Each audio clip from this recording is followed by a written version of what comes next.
शिक्षाप्रद कहानी। एक मकड़ी थी।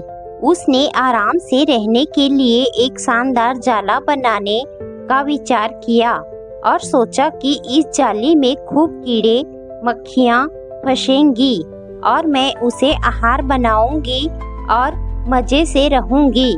उसने कमरे के एक कोने को पसंद किया और वहाँ जाला बुनना शुरू किया। कुछ देर बाद आधा जाला बुनकर तैयार हो गया। यह देखकर वह मकड़ी काफी खुश हुई कि तभी अचानक उसकी नजर एक बिल्ली पर पड़ी जो उसे देखकर हंस रही थी। मकड़ी को गुस्सा आ गया और वह बिल्ली से बोली, हंस क्यों रही हो?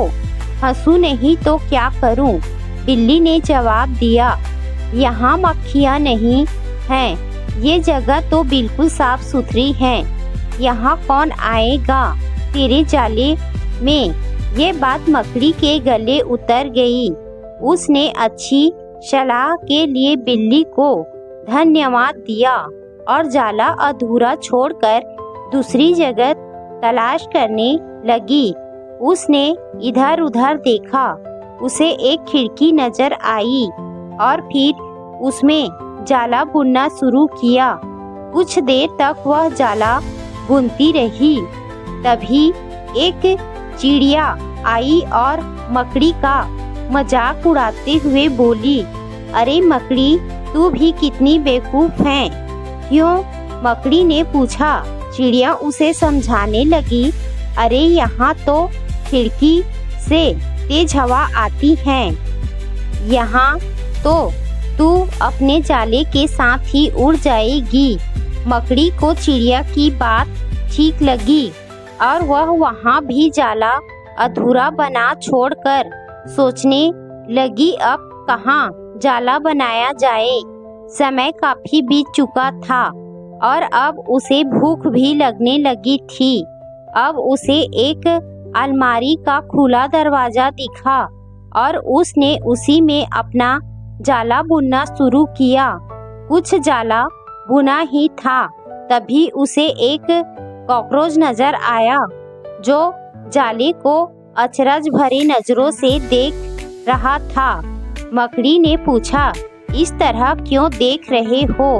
कॉकरोच बोला, अरे यहाँ कहाँ जाला बुनने चली आई, ये तो बेकार की अलमारी है। अभी ये यहाँ पड़ी है, कुछ दिनों बाद इसे बेच दिया जाएगा और तुम्हारी सारी मेहनत बेकार चली जाएगी। यह सुनकर मकड़ी ने वहाँ से हट जाना ही बेहतर समझा।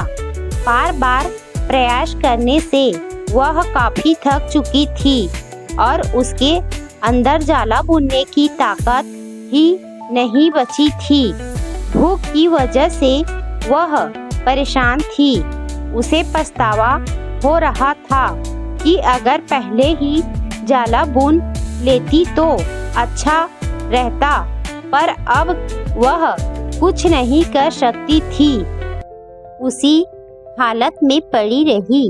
जब मकड़ी को लगा कि अब कुछ नहीं हो सकता है, तो उसने पास से गुजर रही चींटी से मदद करने का आग्रह किया।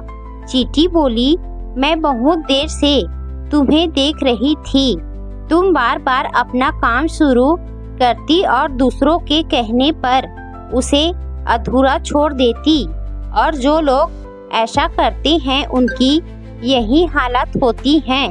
और ऐसा कहते हुए वह अपने रास्ते चली गई और मकड़ी पछताती हुई निठाल पड़ी रही।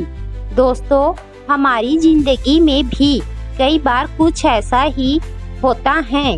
हम कोई काम स्टार्ट करते हैं, शुरू में तो हम उस काम के लिए बड़े उत्साहित रहते हैं, पर लोगों के कमेंट की वजह से उत्साह कम होने लगता है और हम अपना काम बीच में ही छोड़ देते हैं।